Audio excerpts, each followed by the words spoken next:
नमस्कार दोस्तों, मैं राहुल तोमर स्वागत करता हूं आपके अपने चैनल में।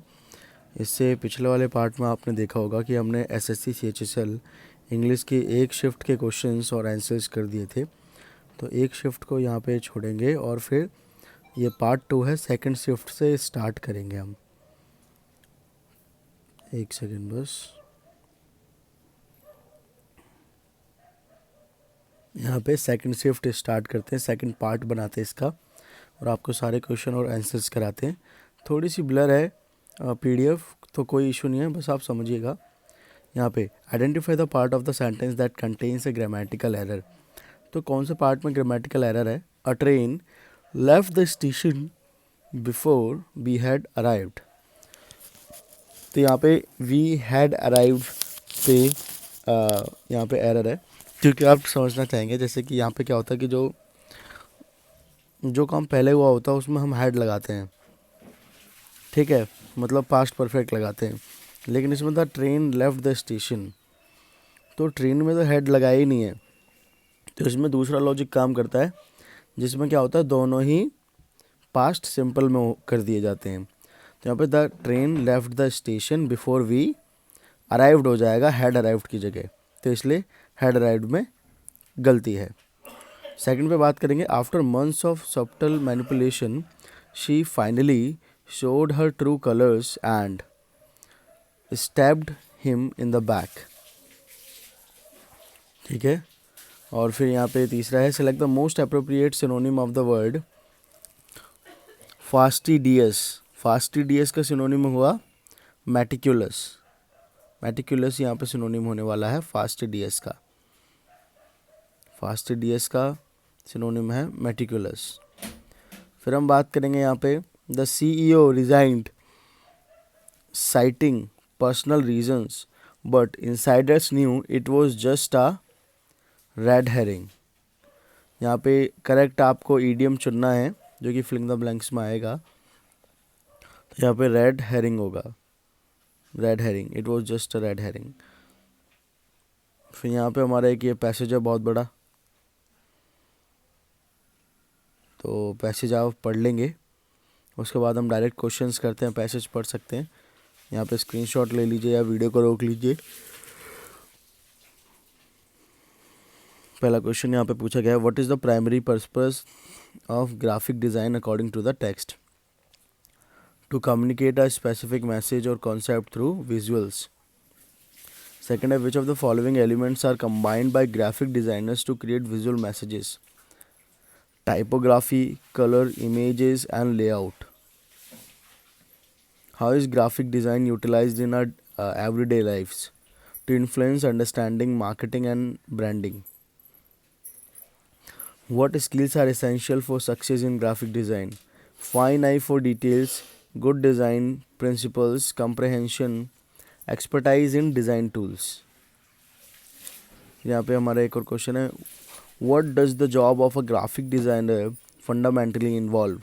Combining creativity with visual communication to address real world problems. इसके बाद हम चलेंगे, यहाँ पे आप देखेंगे, which of the following sentence uses the word rose with the same meaning as in the following sentence? He gave her a single red rose on their anniversary. The water level rose quickly after the heavy rain. तो रोज़ का same meaning होना चाहिए। रोज़ मतलब यहाँ पे फूल की बात की गई है, तो फूल वाला ही होना चाहिए। Prices of gasoline rose sharply over the weekend. The sun rose just as we were finishing our hike.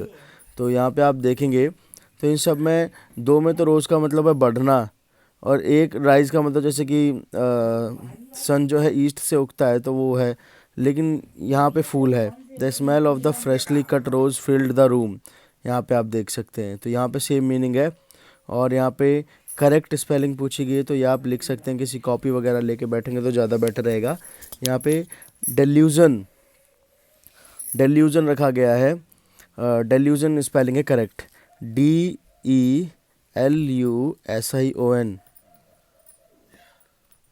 Delusion मत समझ लीजिएगा, DI से नहीं, DE से स्टार्ट होता है। देखो थोड़ा जूम कर देता हूँ, डेल्यूजन, TELUSION, टेल्यूजन होती है करेक्ट स्पेलिंग। फिर ये भी आया है, ये तो बहुत बार पूछी जा चुकी है और भी प्रीवियस ईयर क्वेश्चंस में से आ रखा है ये, मिलेनियम।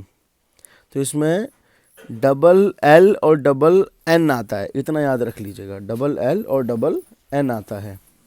मिलेनियम, डबल एल और डबल एन आता है इसमें। यहाँ पे choose the correct meaning of the idiom vaxxed and went, increased and decreased. Vaxxed and went, increased and decreased होगा इस इडियम का मतलब। Choose the correct one word substitution for the art of beautiful hand writing. Beautiful hand writing की art को कहते हैं calligraphy. Calligraphy कहते हैं ब्यूटीफुल हैंड राइटिंग की आर्ट को, जो भी अच्छा लिखता है तो वो कैलीग्राफी कहते हैं उसे। And select the most appropriate antonym of the word, इसका एंटोनिम बताना है हमें अपराइट का।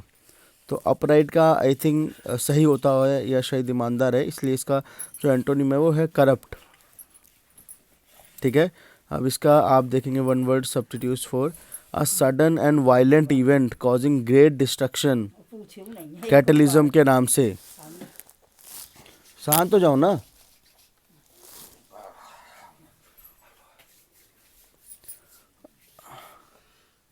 Select the most appropriate antonym of the gregarious. Gregarious मतलब आई थिंक उदार होता है, उदार या ऐसी कुछ इसकी मीनिंग होती है ग्रेगेरियस। एक सेकेंड हम चेक कर लेते हैं, रिकॉर्डिंग ऑन है, चैट जीपीटी ओपन करेंगे और यहाँ पे ग्रेगेरियस का मतलब सर्च करेंगे, जो कि फिर आपको भी दिखाएंगे ताकि आपको भी याद रहे। ग्रेगेरियस हिंदी मीनिंग, तो यहाँ पे ग्रेगेरियस की हिंदी मीनिंग होने वाली है मिलनसार, और सॉलिटरी की मीनिंग होगी, सॉलिटरी का जो आंसर दिया हुआ है क्या अर्थ है, अकेला, एकांत में रहने वाला। तो ग्रेगेरियस का मतलब होता है जो मिलनसार व्यक्ति होता है, समाज में मिलजुल कर रहता है, और सॉलिटरी का मतलब होता है जो एकांत में रहना पसंद करता है।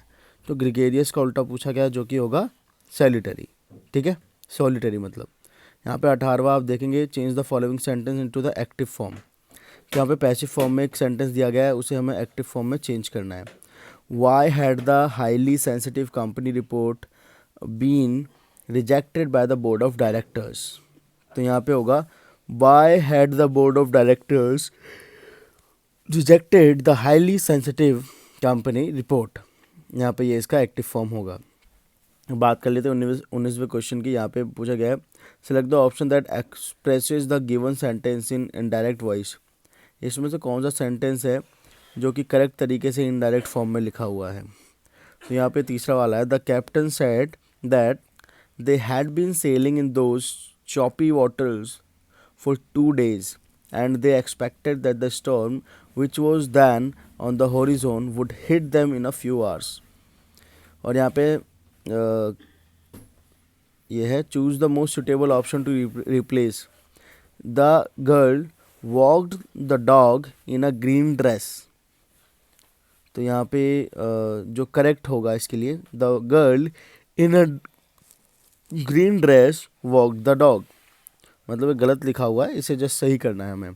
तो कौन सा ऑप्शन होगा जिससे सही हो सकता है वो बताया गया है यहाँ पे। अब हम चलते हैं आगे, choose the most suitable option to replace the highlighted part. तो ये जो ऑफ नॉर्मल लिखा है इसका हमें देखना है। तो the next stage of the banking sector has been set up with purposed relaxation of normal for foreign direct investment. तो यहाँ पे लिखा हुआ है ऑफ नॉर्म्स, तो with proposed relaxation of norms for foreign direct investment, ये सही option होने वाला है यहाँ पे। और यहाँ पे the chef had prepared the special dish, तो choose the correct passive voice, मतलब इसका पैसिव में करना है। the special dish had been prepared by the chef, यहाँ पे ये है करेक्ट आंसर। फिर हम चलते हैं आगे, यहाँ पे the scientist announced that the new compound would react violently if it came into contact with water। and that they had been observing its property for months. तो इसका करेक्ट इनडायरेक्ट कौन सा होगा? The scientist announced the new compound will react violently if it comes into contact with water and we have been observing its properties for months. ये यहाँ पे होने वाला है इसका. हम चलते हैं ये जो पी क्यू आर एस दे रखे हैं. पी क्यू आर एस मतलब अरेंज करना. तो यहाँ पे मैंने आपको एक चीज़ बताई है कि कभी भी जैसे कि she selected the ideal candidate for each character, she helped them discover, she collaborated, she witnessed. तो यहाँ पे मतलब पी क्यू आर एस ही करेक्ट आंसर दे रखा है, बाकी वो हम समझ लेते हैं क्यों है. She selected the ideal candidates for each character by causing the actors. She helped them to discover their voices and goals while guiding them through the rehearsal process. She collaborated with the set and lighting designers to achieve the ideal ambience. She witnessed her actors realize her vision in front of an audience on opening night. ये इसका correct होने वाला है. यहाँ पे फिर आप देखेंगे क्यू पी आर एस इसका करेक्ट है. The invention of telegraph was one of the most remarkable technological advances of the 19th century. It soon became a very important tool for long distance information communication in linking cities and even continents with its cable and signals networks. It transforms the rhythm of life. This rate of communication had a revolutionary effect on the conduct of politics, business and warfare. यहाँ पे ये correct होने वाला है. तो यहाँ पे हमारी एक और शिफ्ट के क्वेश्चंस ख़त्म हो गए. हमारा पार्ट 2 ख़त्म हो गया. पार्ट 3 इसके जस्ट नेक्स्ट बना देंगे.